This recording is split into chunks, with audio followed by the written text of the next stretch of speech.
it. Just the way Fats played one. No, I said just the way we planned it. Yes. Oh, that's Well, nice. You were going so good there. I said, I hollered and said, take another one, Marian. Oh, please. I only heard you say take one up, so I figured one's enough on this tune. Oh, no. Listen, tell me about Fats and how what was you telling me about how he brought the bartenders out on the dance Oh, floor? yes.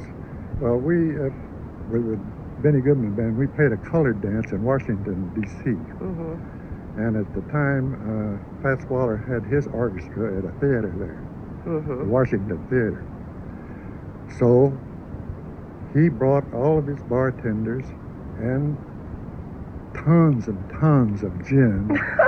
How many bartenders did he need, And for God's sake? well, the dance was full. There must have been 8,000 people there. My goodness.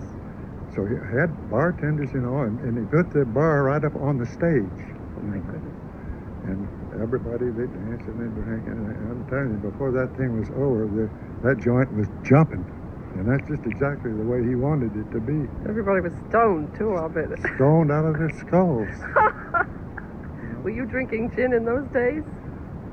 Occasionally. But I tell you, I didn't do too much drinking then on account of Goodman, Yeah. Was he very strict? Yes, he was Uh-huh. about that. And I wanted to stay with the band because it was the top band in the country, And if he'd have fired me, why, I would probably gone back to Harry's New York bar in Chicago, one of those snake pits again. But he could have beaten me with a cat of nine tails, and I would have stayed with the band, Did you like playing with the band? Yes. No, and the beauty part about it, being the top band in the country at the time, it was it. Well, there's a classic part in Whitney Balliard's story on you about the 1938 concert and where you're playing Sing, Sing, Sing. And then how did that happen, where everybody laid out and suddenly here you are with this kind of futuristic solo? Well, did you know about that, or was it unexpected? No, it wasn't planned. I never did take a course on that at any time, Yeah. They made a commercial record on that, and I didn't do anything on it. Mm-hmm. But I think Teddy Wilson and Lionel Hampton and James were leading the band at the time, and this was burning Benny up. You mean Harry James? Yeah. Yeah. So I think Benny liked what I played behind his solo, And all of a sudden, he says, "Take it, Jess," and that was it. How did you feel? Well, at this time, I was up at the Carnegie Hall bar, I had 4 Scotch sodas, and I was flying high. But I don't remember what I played or anything about it. I just played, Well, that solo gives me a feeling that you must have liked some of the impressionist classical composers when you were listening, like Ravel or Yeah, you're right. Debussy. Did you like those people? Because something of that crept into that solo, Well, I used to listen to records every night after that, After I the job? listened to a lot of Ravel. I listened to Debussy and MacDowell. Oh. If you'll notice in that chorus, a little MacDowell crept in there. Yeah, I hadn't thought about that, but that's true. But he just let me play. I think it was 3 minutes, and it was just as much a surprise to me as anything. I wouldn't know. Well, what would you do now if somebody said, if I sat here and I said, well, just play 3 minutes of just anything, any old thing. Could you still do that kind of thing? It's an old A minor chord. You could do it better than I could. Well, let's try. This is right off the top of our heads. Let's do something. You started on that.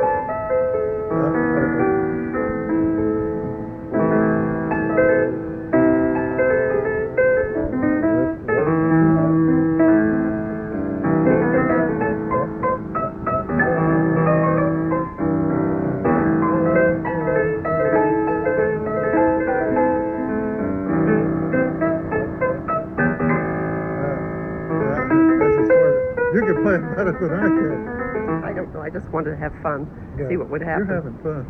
Your I fingers am. are moving real great. They are? Well, thanks for letting me know. I was feeling rather kind of No, you see that, Marian, that just happened to fit right. You know, it couldn't have been timed more perfect. No. You know.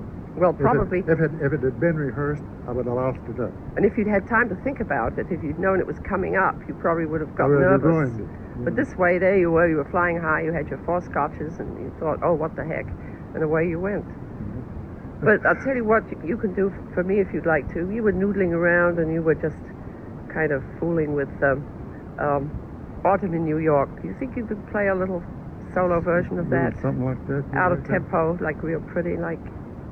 Let me try. While you're doing that, I'll pick up the tic-tac that you dropped. Okay. Let me see if I can get lucky.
Some two-handed variations there. That's another thing I like, is that little blue note there. Let's see. Let's see.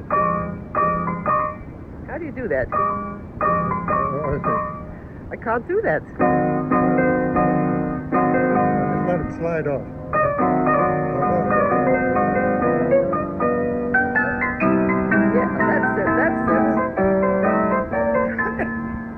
light on. Oh, I love that. Let's see.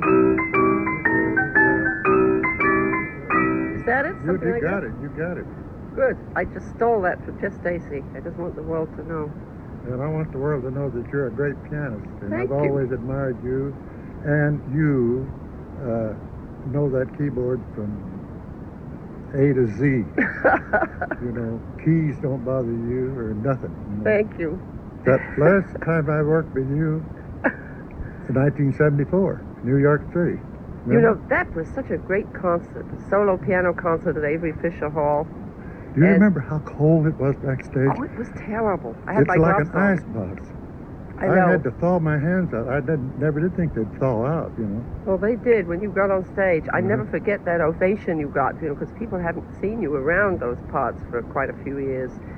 And you're such a riot because I remember we were all supposed to do 15 minutes, and Eddie Hayward took a little longer than he was supposed to. Well, he And- played that suite. Let's see, what was that? Oh, I don't know. That's the Nantucket Suite or Yeah, something. one of those things up And there. they all came around nagging us to watch our time, and you said, well, I'll do 10 minutes, I'll do 10. I said, no, you won't. We want you to do 15. And you Ed did. said, when I get on the stage and they start liking it, I'm going to stay there. Well, I got 3 orders before I went on there. 15 minutes, that's it. Yeah, Get off, you know. yeah. Well, that was fun. That was a nice concert. But they paid me, but they never asked me back. Ha ha ha ha. Oh, you know something? I bet they have asked you back. The thing is, you're hard to get. Look, I mean, look at this. We had to come out here to California in order to get you on the show, and this is really why we came. And, No you know, kidding. and that's an honor. Well, we really Because did. I'm an old hat now. I've been retired so long that nobody knows who I am. That's you know? that's a lot of baloney. Mhm. And the style, your style of playing, is something that I think has influenced so many piano players from me. I mean, I'm just one of many, but while you were playing, I'm thinking to myself, who influenced you? Was it Fats or was it James P. Well, Johnson? there was a lot of guys around me. Back on those river boats, there was a fellow by the name of Fate Marable. Oh, Fate Marable. You've heard of him, I'm sure. Yes, what a name. I love He that was name. one of the best band piano players I've ever known. There's a difference between a band piano player and a solo. You know, he knows just how to fill in and pull it out, you know. And I listen to him a lot. Of course, I listen to Fats a lot. And I listened to Earl back in the days in 27 when he was playing with Louis. Mm-hmm. And Louis taught him to play that trumpet-style piano. Otherwise, he was a butterfly artist. You know, What do you mean? Oh, a butterfly artist. Yeah. I love that. You mean Yeah. you mean all over the keyboard? All over the keyboard, you know. I never heard it called that. That's beautiful. Butterfly artist. But around Chicago, there was some good. Now there were some good piano players. Joe Sullivan was playing good Oh, piano. Joe you know. Sullivan. I loved him. And Jack Gardner. Yeah, Jack Gardner. They've all passed on He's now, a but great- they were the Chicago players. You Well, know. Max Miller, was that somebody you remember? Who's that? Max Miller in Chicago. He was a younger guy. He's I know somebody who- I used to he's- listen to. He's younger for me. A younger guy, yeah, Uh-huh. but I do Teddy remember. Weatherford used to play good piano. Yes.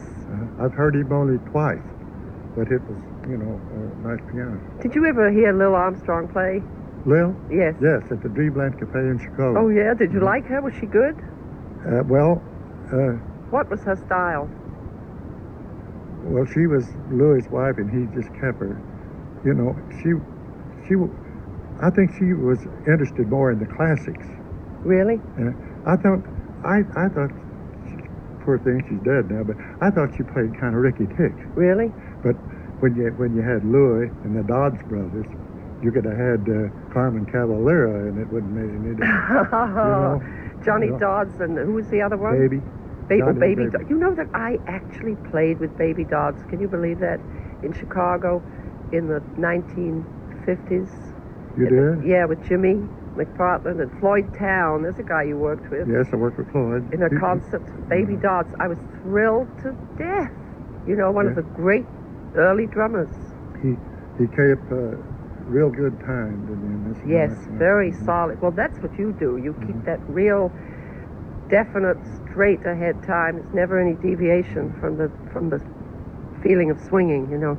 Let's do an up to date Jess, Stacy, Marian, McPartland version of a tune which I like very much, but I don't know who wrote it. I would do most anything for you.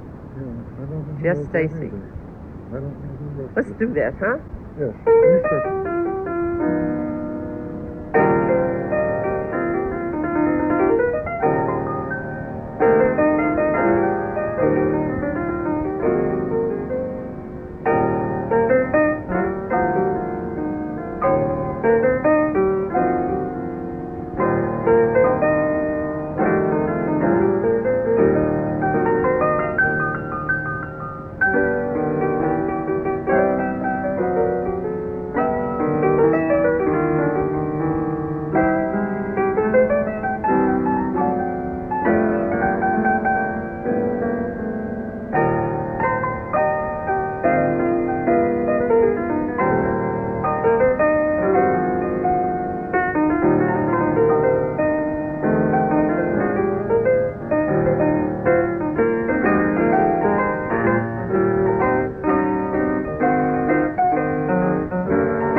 I know who had the last word in that tune. Well, That's a nice song. I like that. did I hit a wrong chord in there someplace? No, I don't think so.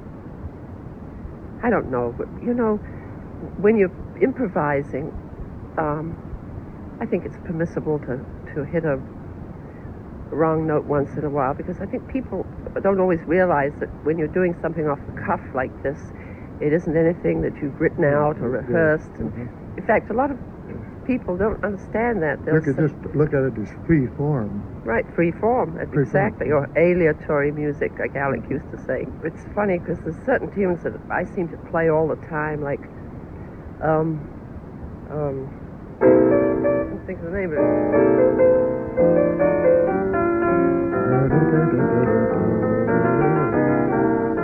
long as it's been going on. Yeah, you like that tune, don't you? I like that one, and I like, of course, Embraceable You. Well, I like all the things George Gershwin wrote, but don't you find that, I don't know, when you had your group, that you would play a certain group of tunes, and you'd wind up playing those tunes because you were comfortable with them? Yeah.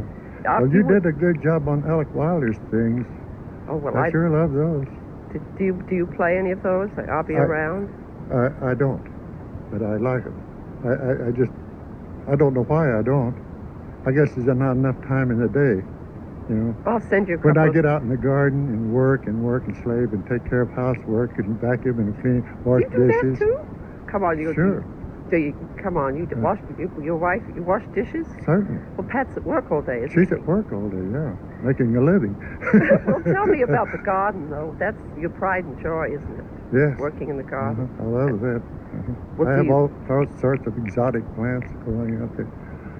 Honestly, it's so lovely up there, and the house, and the cat that you wrote, Dollface, that you wrote a tune for, and you wrote a tune for your wife, Miss Peck Accepts, and all these things. Those are nice. Those are on Chiaroscuro, on Solo Records. Yeah. It's really nice for anybody that wants to rush out and buy a recent Jess Stacy album. That's one of them, isn't it? Yes, it is, but it doesn't make much difference. Well, to me, I just love for him to buy them, but like I'll use Eddie Condon's saying that if I depended on royalties on records, I'd be eating transparent hamburgers. Transparent. I've eaten every other kind. That's the new one, a transparent hamburger. Nevertheless, I was glad to make them. You know, if he asked me, and he's the only one, and so I made them. Like whatever happened to Hank? Well, I don't know. That's a mystery. That's for our next show. We'll do a Hank O'Neill expose. Yeah, we could send out messages all over the country. Yeah, well, we're doing it right now. But you were playing something real pretty before while I was drinking my coffee, and by Duke Ellington, a tune I'm not familiar with. I don't know who wrote that.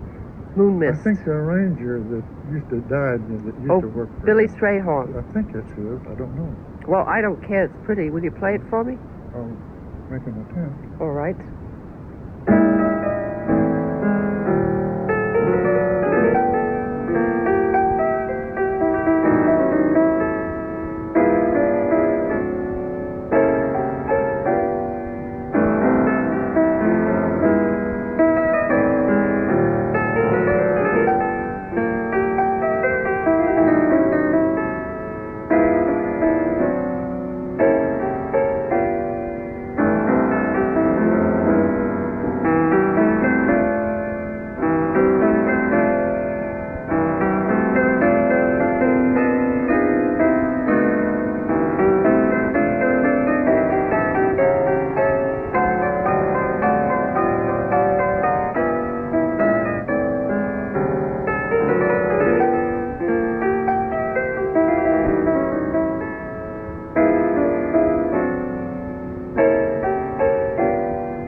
Pretty thing. Billy wrote some beautiful. Yeah, Moon Mist. Do you know that some of those other things he wrote, like? Yeah, that right. That's what. That's the whole. Yeah.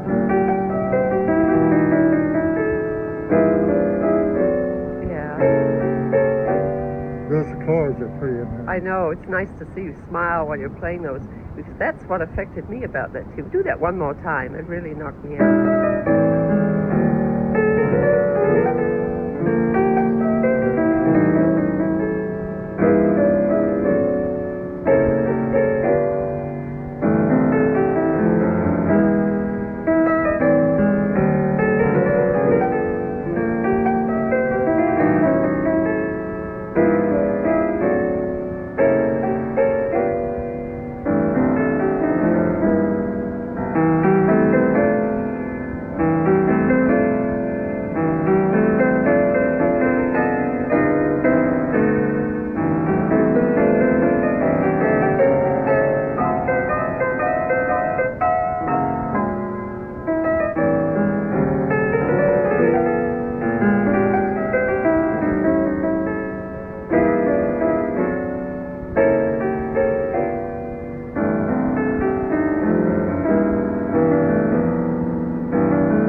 You got so carried away with that, you played it again, Jess. Oh, I'm sorry. It was I've taken lovely. up too much time. No, you're not. We have all the time in the world. In fact, while we were playing, I was thinking I'd like to play one for you. Please, And, please do. Can I? Can you? I would sit and listen, and if you don't, I will kiss you. Well, I'll accept both things. I mean, I'll play the tune, and I'll expect a kiss later. I love the way your classical style is so real beautiful. You know, I wish, you know, it's so easy to listen to. Well, I may have So my nice. share of clinkers today. Well, I certainly have. I hope that everybody will overlook them, but maybe they'll consider my age. You know, a lot of people don't even know what a clinker is. In England, that's something that comes out of the fire. You know, Yeah. clinker.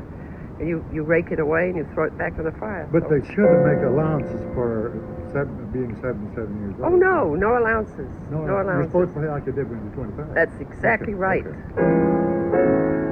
All Maybe right. something beautiful. All right, let's see. Now, here's a tune by another composer, one we're both very familiar with, Mr. Leonard Feather. I thought you might like to hear this if you haven't heard it already. It's called Heavy Hearted Blues. Okay?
that beautiful classical touch. Oh, I don't know if that's Gorgeous. what it is. Thank It's you. gorgeous. Thank you. I like playing for you. Thank you Beautiful. very much. Well, you know, as much as I hate to say things about the time has gone by, and we're coming up to the end of our hour, which doesn't seem possible. I wish it would be 2 or 3 hours. You know, you can always come back. You can always do more. But meanwhile, how about, should we do the St. Louis Blues or Fascinating Rhythm? What would you like to do? Whichever, you're the guest, and whatever you'd like to do. But first, while you're thinking about it, I must say, not only a pleasure, but it's an honor to have you here, Jess, Stacy. Well, You've been one of my idols for as long as I can remember, and it's just so satisfying and wonderful to have you here as a guest of NPR, and we hope you'll do it many more times. And I just want to ask one more question. Go ahead. The tune that you just played can I buy the sheet music on that? I'll send it to you. Will you do that? I promise, That's faithfully. so beautiful. Gosh. Oh, well, you know. Well, it's beautiful. That's all. Now, let's see. What do we play? We're coming to the end of the time. You want to take it out? You take the introduction. Okay. Miss Rachel. See, I'll start it over. What key you playing in, sweetheart? G. Great.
Thank you.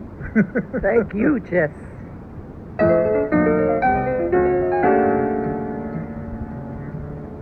Each week at this time, pianist Marian McPartland welcomes another outstanding keyboard artist from the world of jazz for a lively hour of music and conversation.